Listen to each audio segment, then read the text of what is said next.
Subscribe because it is free. Sound of clinking glasses and muffled alien chatter. You younglings think you're tough? Ha! Zeftai here was bragging about his combat simulations, and Kvex claims he scored highest in tactical assessments at the Academy. You want to know what real combat looks like? Let me tell you about the humans. Nervous chittering from the crowd. Oh, you laugh now. I see those mandibles twitching. Humans, you say, those soft, pink mammals from that backwater world? Those same soft mammals that made the Galactic Confederation's finest military minds look like Academy cadets playing with toy soldiers. 3 cycles. That's what High Command promised when they launched the pacification of Earth. Routine operation. They called it. Simple technology, primitive weapons, no unified planetary defense. The betting pools gave humans 2 standard weeks before total surrender. I put my credits on 10 days. Thought I was being generous.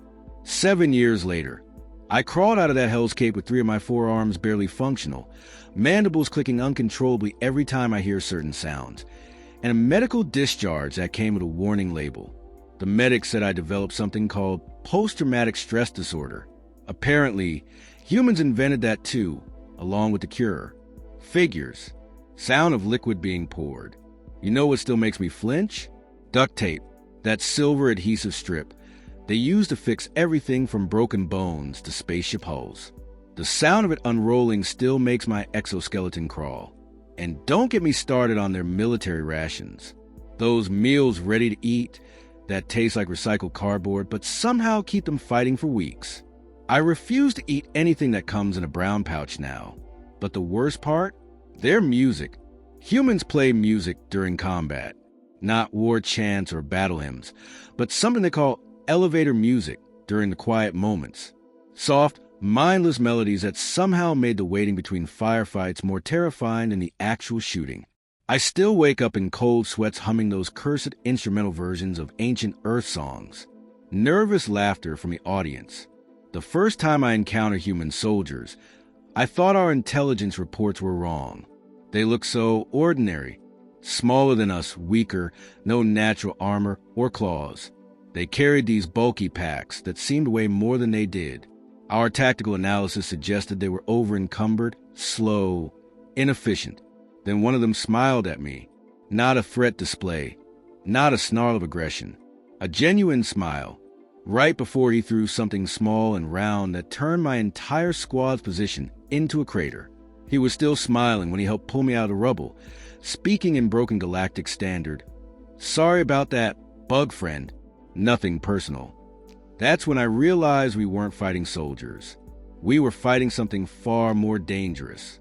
We were fighting humans who had turned warfare into an art form, who treated impossible odds like a puzzle to solve, and who somehow maintained their sanity by being completely insane. Glass clinks against table. You want to know why the Confederation now classifies humans as a Class A military threat? Why their homeworld has a permanent do not disturb beacon in 17 languages? Because they don't just fight wars, they solve them. And the solution usually involves more explosives than any rational species would consider necessary. So go ahead, laugh at the humans. Underestimate them like we did. But when you're staring down a human soldier who's treating your worst day like their average Tuesday, remember what old Krextal told you in this bar. Sound of ice clinking in glass. The first thing you need to understand about human warfare is that they don't follow any logical military doctrine. We Korthani plan for every contingency with mathematical precision. 3 months of supplies, calculated down to the last energy cell. Humans? They showed up with enough equipment to fight for 3 years. Just in case. They said, just in case of what? We were planning a quick pacification operation. But somehow, every single impossible scenario they prepared for actually happened. The plasma storm that knocked out orbital support, they had backup generators. The underground tunnel networks that didn't exist on any scan, they brought mining equipment. The indigenous wildlife that turned hostile, they packed tranquilizer darts rated for creatures that shouldn't exist. Nervous chittering from audience. Every human soldier carried exactly 237 different tools. I counted them while processing prisoners. 237. We carried 12 standard implements for all battlefield situations.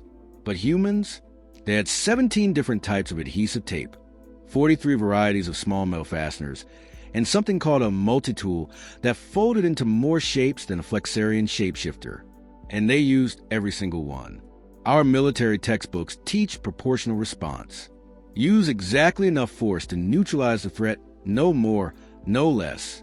Efficient, clean, logical. Human military doctrine can be summarized as, it's worth shooting once, it's worth shooting 47 times, then calling an airstrike, then shooting it again to make sure.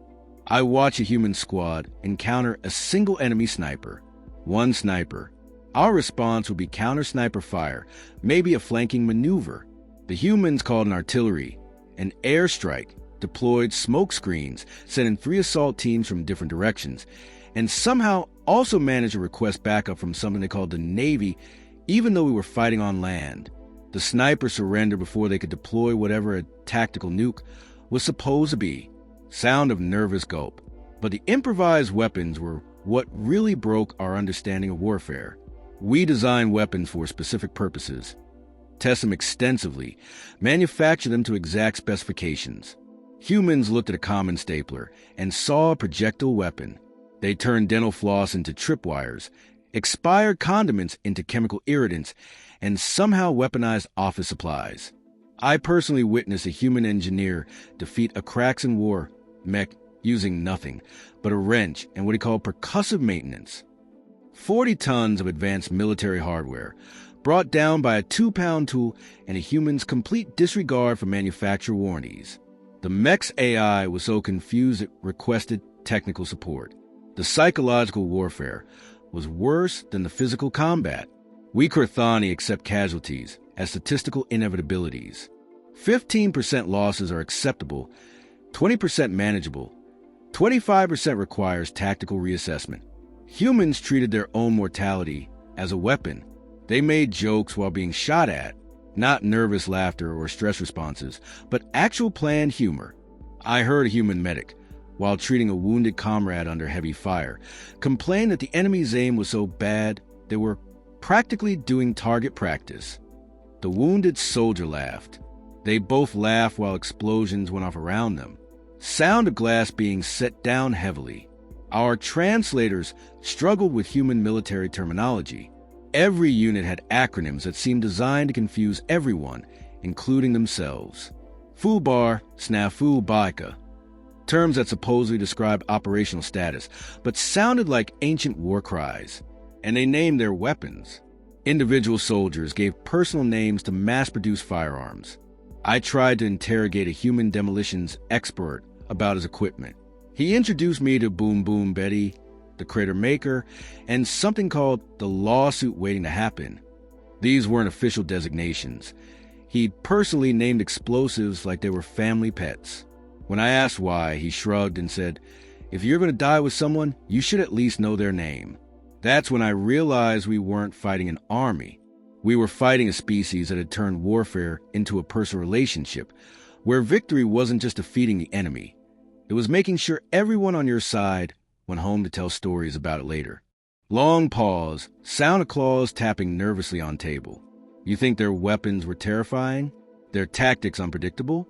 That's nothing compared to what truly makes humans dangerous. It's not their technology or their firepower. It's their absolute refusal to accept defeat, even when defeat is the only logical option. New Detroit. That's where I learned what human determination really means. We had the city surrounded, cut off all supply lines, knocked out their power grid, and destroyed their communication arrays. Our siege calculations were flawless. Mathematical certainty. The defenders would surrender within 14 standard days when their food ran out. 8 months later, we were still trying to take that city. Sound of liquid being poured shakily. The humans started growing vegetables in bomb craters. They set up hydroponic gardens in abandoned buildings using components scavenged from destroyed vehicles. When we cut their water supply, they built rain collection systems from sheet metal and plastic tarps. When we jammed their communications, they somehow got their planetary information network running again and were streaming entertainment videos to maintain morale. Movie nights. During artillery bombardments, They would gather in reinforced basements, project films onto concrete walls, and watch comedies while we dropped explosives on their heads. The sound of laughter echoing through the ruins while our cannons fire became the most unnerving soundtrack I've ever experienced. But individual humans defied everything we understood about physical limitations and self-preservation. Their medic, a female barely half my size, made 23 separate trips into active combat zones to retrieve wounded soldiers. 23. Each time carrying a fully grown human to safety, while enemy fire concentrated on her position. We couldn't understand it. Military logic dictates acceptable losses. You save who you can, abandon who you must, preserve the greater force. But this medic kept going back. Even when we deliberately focused fire on her rescue attempts, she kept going back, voice cracking slightly. The engineer was worse. Their main power station had been damaged, leaving half the city without electricity. The only way to repair it required someone to hang upside down from a bridge over a 100-meter drop, splice power cables while being shot at, and somehow not get electrocuted in the process. One human volunteered, not because he was ordered to, not because he drew the short straw. He volunteered because someone had to do it, and I'm good with electrical work. He hung there for 6 hours, fixing their power grid, while our snipers took shots at him, cracking jokes over the radio about his improved perspective on urban planning. When he finished, the first thing he did with the restored power was illuminate a message spelled out in lights across the city center. Thanks to the target practice. Nervous laughter from audience and their cook. By all the gods of war, their cook. Military rations are calculated precisely. X calories per soldier per day, Y nutrition requirements, Z storage considerations. When supplies ran low, normal procedure is reduce rations, then emergency reserves, then surrender. This human cook kept feeding 500 offenders with ingredients meant for 50. Somehow, nobody could explain how, but every day there were hot meals. When we asked prisoners what they were eating, they said Steve's mystery meat special and described it as surprisingly delicious for something that might have been motor oil yesterday. The cook's morale reports were classified as psychological warfare. Apparently, maintaining unit cohesion through impossible cuisine was considered a legitimate military tactic. Sound of glass being set down, but the evacuation broke my understanding completely. When we finally breached their outer defenses, standard military doctrine demanded immediate withdrawal. Save the command structure, preserve veteran soldiers, abandon the wounded who couldn't be quickly moved. Humans don't abandon their wounded, ever. We watched them carry stretchers through enemy fire, not because it was tactically sound, but because leaving someone behind was simply unthinkable. Their medics treated wounded enemies while under attack. Enemies. They used precious medical supplies on soldiers who had been trying to kill them hours earlier. When I asked a captured medic why he was treating my wounded squad mates, he looked at me like I was insane. Because they're hurt, he said, as if that explained everything. Long pause. They don't just fight for territory or resources or strategic advantage. They fight for each other. Every human soldier carries the weight of everyone else's survival, and somehow that makes them stronger instead of weaker. We calculated that this emotional attachment would break them. Instead, it made them invincible. They didn't just survive impossible odds. They threw victory parties in the ruins afterward, celebrating what they called tactical withdrawals like they were actual victories. Because to them, any day where everyone went home was a victory, regardless of what the tactical situation looked like on paper. Sound of chairs scraping as audience leans in. 7 years of warfare.